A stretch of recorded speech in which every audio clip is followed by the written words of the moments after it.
Hey everyone, how's it going? Azren the language nerd here. Hope you're doing very, very well. Yet another video from my car here using my phone. I had a thought that I wanted to get out on camera and onto YouTube. And it's a recent epiphany that I don't really know how I feel about quite yet. It makes me feel a little bit weird, but I know that it is very, very important and we have to talk about this. There's a whole debate, as I'm sure many of you watching this video know, around translation. Many people will say that, oh, when you're learning a language, you should not be translating. Don't write in your notebook that tree equals un árbol in Spanish. Don't write that una manzana in Spanish equals an apple in English. Don't use, don't translate from the target language into your mother language, your mother tongue. Don't use that as your unique tool. Don't use that as a tool for learning a language and remembering vocabulary.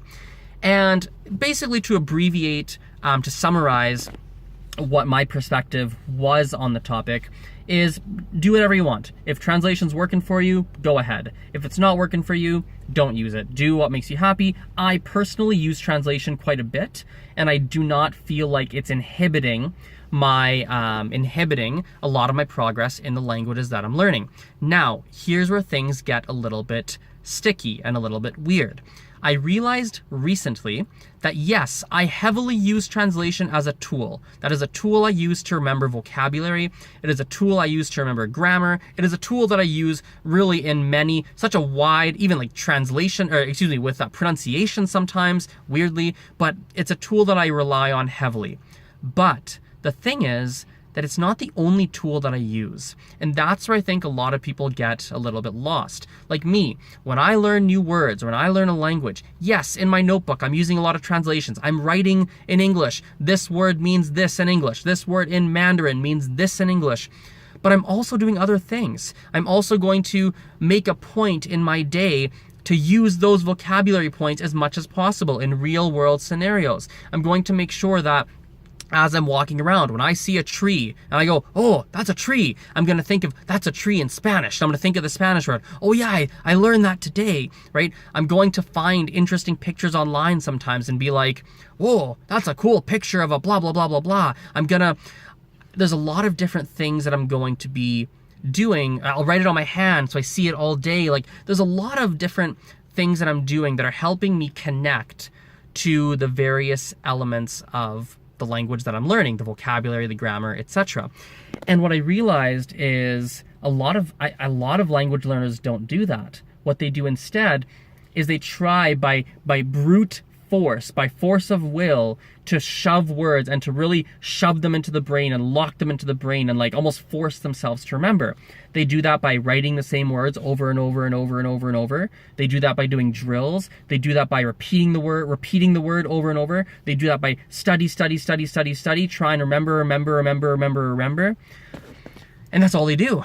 And the problem with that is you're not making enough neural connections. And I don't even know if neural connections is the right word as I said it. I think it is. But you're not making enough connections in your brain to the words, to the language. And if you don't have enough connections to all the different elements of the language, you're not going to be able to recall it at will. You're not going to be able to just speak and just get the words out of your mouth. And it's not going to be automatic. You're always going to be in your brain thinking and pondering, and it's going to be slow, it's going to be painful, it's going to be like, how do I say that again? Oh no. And you're always going to be going through that. And so the big thing for me, as I was thinking, I was like, man, use translation, fine, go ahead. But it can't be, you've got to make, as a language learner, you've got to go out of your way to make more connections, especially if you are a self-taught language learner, which I think many of you watching this you are self-taught language learners. You're not relying heavily on a classroom, right? So when you write the word for, I don't know, like car, right? Maybe you write car equals une voiture in French, or une voiture equals car in English, whatever. But have a picture, right? Even like attach it to a memory. I do that a lot actually, but I do it unconsciously. Attach it to a memory of your very first car that was so old and like made this random noise in the engine that had no side view mirror. I had that once actually. Side view mirror was, well, not no side view mirror. I duct taped my side view mirror onto the car. Like, have that memory attached to it. Put a picture in your notes, right? Think about the sounds and voiture. Is there anything about how the word sounds that reminds you of the word car?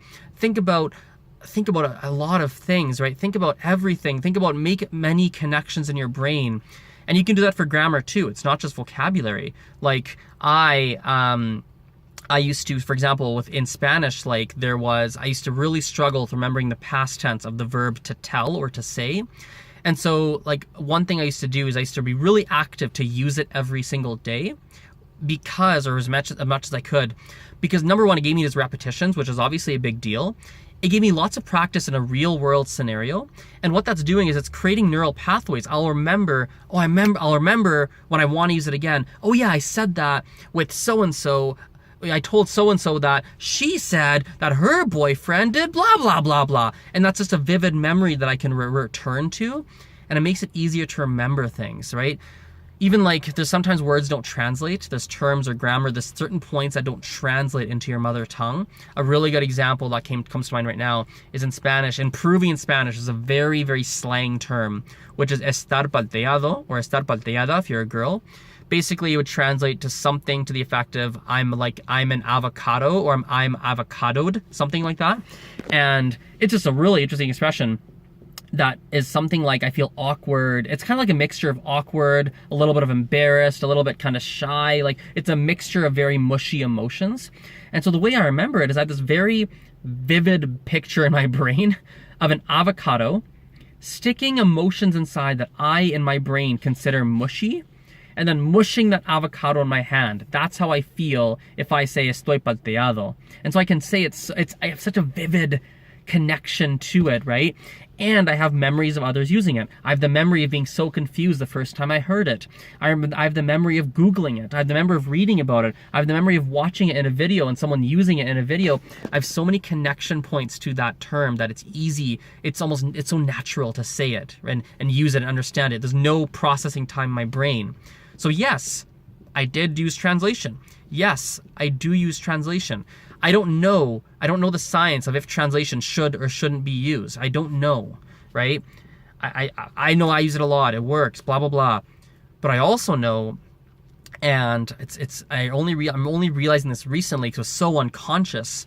I also know I make a lot of connection points to language, and I don't think a lot of people do, which is one major reason as to why they struggle.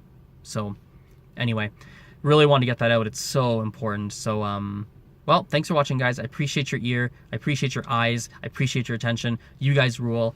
Yeah, I guess we'll talk later. Bye for now.